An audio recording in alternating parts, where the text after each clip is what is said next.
Viewers, যে ভিডিওগুলো দেখতে পেলেন এগুলোকে বলা হয় রিভার্স ভিডিও, অর্থাৎ একটা ভিডিওকে উল্টানো, মানে সেই ভিডিওটা উল্টা দিক থেকে পেলে হবে। দেখুন এটা হচ্ছে আমার অরিজিনাল ভিডিও। দেখুন অরিজিনাল ভিডিওতে আমি আমার হাত থেকে কাগজের টুকরাগুলো এবং ক্লিপটা হাত থেকে ফেলে দিলাম, ঠিক আছে।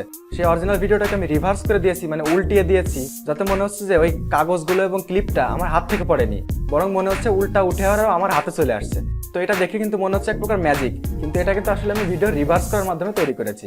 আর এই কাজটি করেছি আমি আমার মোবাইল ফোন দিয়ে। তো আজকে আমি আপনাদের সেটাই দেখাবো যে আপনারা কিভাবে এ ধরনের রিভার্স ভিডিও, অর্থাৎ এই ধরনের রিভার্স ম্যাজিক ভিডিও তৈরি করবেন আপনার মোবাইল ফোনটি দিয়ে। তো চলুন আর কথা না বলি আমরা চলে যাই মোবাইল স্ক্রিনে।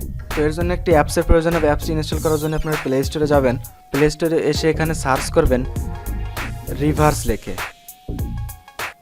রিভার্স লেখার সাথে কিন্তু এই যে রিভার্স মুভি এফেক্টস নামে একটা অ্যাপস এখানে শো করতেছে, এটাই ক্লিক করবেন। তারপর এখান থেকে অ্যাপসটি ইনস্টল করতে হবে। আমি ইনস্টল করতেছি অ্যাপটি। তো অ্যাপসটি ইনস্টল করার পর আমি ওপেন করতেছি অ্যাপটি। তারপরে দেখুন এরকম একটা ইন্টারফেস আপনার সামনে আসবে। তো তারপরে এখানে যে স্টার্ট রিভার্স দেখতে পাচ্ছেন, এখানে ক্লিক করবেন। তারপরে যে চয়েস মুভি দেখতে পাচ্ছেন এখান থেকে, অথবা আপনি ক্যামেরাতে ভিডিও করতে পারেন যে রেকর্ড মুভি থেকে। তো আমার ভিডিও একটা করা আছে, সেজন্য আমি চয়েস মুভি এখানে ক্লিক করতেছি। তারপরে অ্যালাউ করে দিচ্ছি। তারপর এখানে গ্যালারিতে ক্লিক করতেছি। গ্যালারি থেকে সেই ভিডিওটা ওপেন করতে হবে যেটা আমি রিভার্স করতে চাচ্ছি। আমি এখান থেকে সাপোজ এই ভিডিওটা ওপেন করতেছি। তারপর এখানে বলতেছে select the starting and the ending frame, মানে এখান থেকে আপনি ভিডিওটা কেটে দিতে পারবেন, কোথা থেকে শুরু হবে কোথা থেকে কোথায় শেষ হবে সেটা সিলেক্ট করে দিতে পারবেন। তো আমি এটুকু রাখতেছি। তারপর এখানে স্টার্টে ক্লিক করতেছি। তো তারপর এখান থেকে দেখুন আপনি এই যে ফিল্টার অপশন থেকে চাইলে বিভিন্ন ফিল্টার অ্যাড করতে পারবেন ভিডিওতে। তো আমি অ্যাড করতেছি না। তারপরে এখানে আপনি চাইলে মিউজিক অ্যাড করে দিতে পারবেন ব্যাকগ্রাউন্ডে, ঠিক আছে। এখানে চাইলে মিউজিক অ্যাড করে দিতে পারবেন। তো মিউজিক অ্যাড করতেছি না, আপনাদের জাস্ট ভিডিওটা রিভার্স করে দেখাচ্ছি। তারপর আরও বিভিন্ন অপশন আছে এখানে। তো প্রথমে যে দেখতে পাচ্ছেন রিভার্স অপশন, এই রিভার্স অপশনে ক্লিক করতে হবে।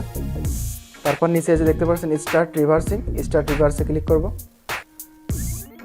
তো তারপর কিছুক্ষণ লোডিং হওয়ার পরে আমার ভিডিওটা রিভার্স হয়ে যাবে। দেখুন এখন আমি ভিডিওটা আপনাদের প্লে করে দেখাচ্ছি। দেখুন আমি কিন্তু এই কাগজগুলো হাত থেকে ফেলে দিয়েছিলাম নিচে, ঠিক আছে। তো এখন রিভার্স করার ফলে মনে হবে যে কাগজগুলো আমার হাতে উঠে আসবে। দেখুন দেখতে পাচ্ছেন, এটা কিন্তু রিভার্স করার মাধ্যমে আমি তৈরি করে ফেললাম। তো এটাই হচ্ছে রিভার্সের ম্যাজিক। আর আমার ভিডিওটা কিন্তু সেভ হয়ে গেছে। তো ভিউয়ার্স, আপনারা কিন্তু খুব সহজেই ভিডিও রিভার্স করার মাধ্যমে এই ধরনের রিভার্স ভিডিও তৈরি করতে পারবেন। এই ধরনের আমার মতো এই ধরনের ভিডিও তৈরি করতে পারবেন, ঠিক আছে। অথবা যে কোনো ভিডিওকে আপনারা রিভার্স করতে পারবেন। আশা করি সম্পূর্ণ ভিডিওটি বুঝতে পারছেন। ভিডিওটি ভালো লাগলে অবশ্যই একটি লাইক দিবেন আর আমার চ্যানেলটি সাবস্ক্রাইব করে পাশে থাকা বেল আইকনে ক্লিক করে দিবেন পরবর্তী ভিডিওর নোটিফিকেশন পাওয়ার জন্য।